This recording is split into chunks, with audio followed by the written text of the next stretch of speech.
మన ప్రభు అయిన దేవుని వాక్యం చదువుకొని ప్రభు మహిమను పొందుకుందాము. దయచేసి పరిశుద్ధ గ్రంథం దర్శి నాతో పాటు వాక్యం శ్రద్ధగా చదివి అర్థం చేసుకుందాం. రోమా పత్రిక 13వ అధ్యాయము 10వ వచనము. ప్రేమ పొరుగువానికి కీడు చేయదు గనుక ప్రేమ కలిగి ఉండుట ధర్మశాస్త్రమును నెరవేర్చుటయే. ప్రభువున యేసుక్రీస్తు మన మీద ఆయన ఎంత ప్రేమ కలిగి ఉన్నాడనే విషయం మనము ఆయన శిలువ మరణం మీద మనము చూస్తే మనకు తెలుస్తుంది. ఆ విధంగానే మనం కూడాను ప్రభువు కలిగి ఉన్న ప్రేమ మనం కూడా మన పొరుగు వారి మీద కలిగి ఉండాలని ప్రభు చాలా స్పష్టంగా చెప్తున్నారు.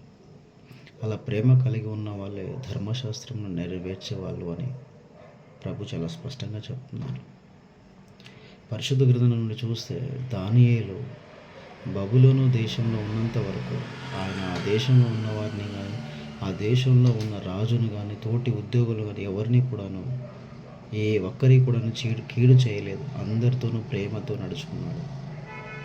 కాబట్టి మనం ఇక్కడ గుర్తుపెట్టుకోవాల్సిన విషయం ఏంటంటే మన పొరుగు వానితో, మనకు తెలిసిన వాళ్ళతో కాదు, అసలు మనకు తెలియని వాళ్ళతో, మనకు ఏ సంబంధం లేని వాళ్ళతో మనం చాలా ప్రేమగా నడుచుకోవాలి. అంతేగాని వాళ్ళకి మనం ఎవరో తెలియదు కాబట్టి వాళ్ళకి కీడు చేయడం కాదు, వారితో మనం ప్రేమగా నడుచుకోవాలని ప్రభు అనే యేసుక్రీస్తు వారు చెప్తున్నారు.